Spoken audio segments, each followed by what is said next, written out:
Now, the Africa Early Stage Investor Summit is gearing up for its 10th anniversary celebration. Africa Early Stage Investor Summit is a premier event for investors, entrepreneurs, as well as innovators to explore and discuss the latest opportunities on the African continent. Over the past decade, it has been a primary source for fostering investment connections. Tommy Davis, the president of African Business Angels, joins us to take a further look into this discussion. Tony, a pleasure to have you on the program this afternoon. Could you share more insight on the current state of early stage investment and just the value that it holds here on the continent?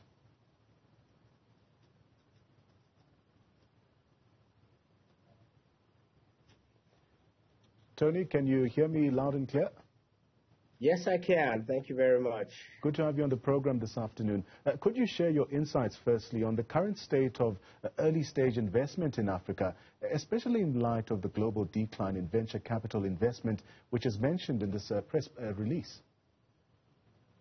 Yes, we've seen a significant decline.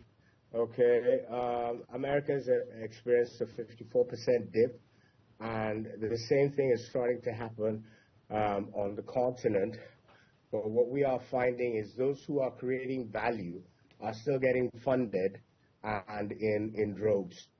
So funding is still occurring. It's just people are being a bit more scrutinous about where they put their money. Yeah. So the Africa Early Stage Investor Summit is also celebrating its 10th anniversary here. What key milestones and achievements have you observed over the past decade in fostering this innovation in Africa? Well, a few key ones. The first is, for me, will always be passing the $1 billion mark in inbound investments. That was quite dramatic for us. And being part of that was really, really heartwarming. In addition, we've seen the number of angel networks on the continent go from 5 in 2015 to over 60 currently. We've seen the rise of local funds.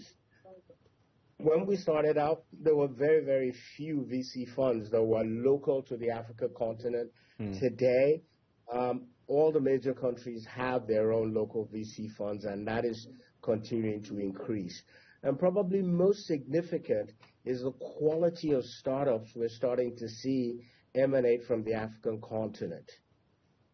Take us through the significance of the theme for this year's ACES 2023 and its early stage investing in Africa. Could you elaborate on the strategies or these initiatives that you believe are indeed crucial for achieving this ambitious goal? Yes, and I think to that effect, Kevin Simmons of Lofty Inc. actually helped lay it out, which is first is about diversifying the investor pool to enrich insights and capital flow. So we're talking about broadening the LP, the limited partner base for a lot of the VCs.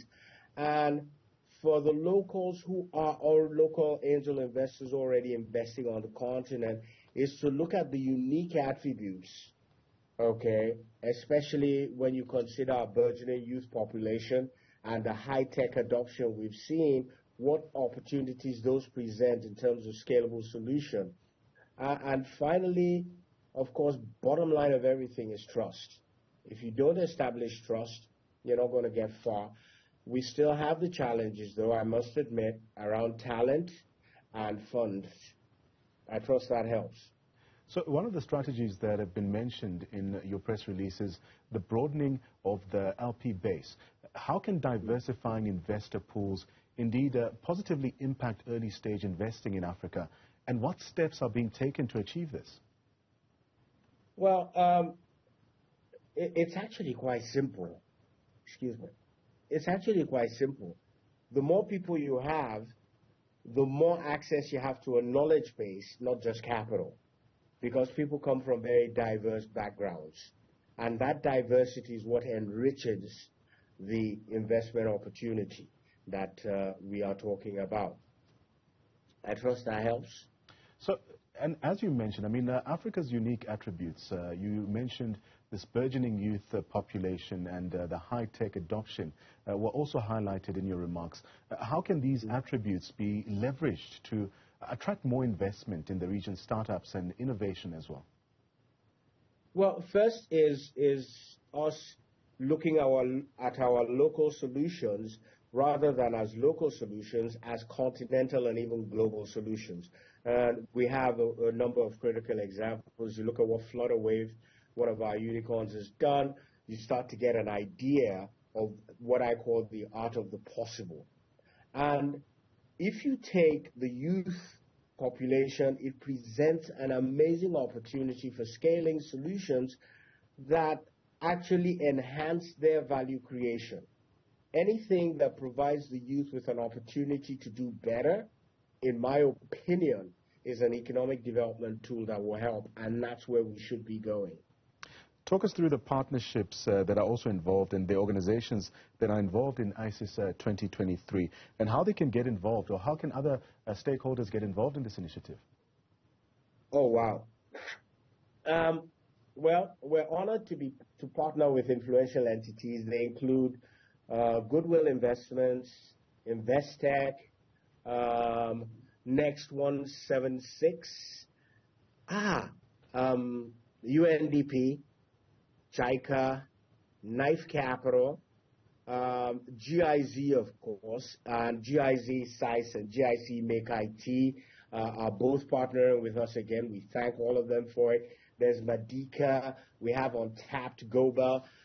We've even got the U.S. Consulate, amongst others, that are partnering with us. But most importantly for us is the South African National Conventions Bureau, who are our hosts, and we thank them most reverently for partnering with us on this journey. Tommy, let me thank you for your time. That was Tommy Davis joining us from Lagos in Nigeria. He's the president of the African Business Angels, of course, speaking about startups as well as investment in that regard.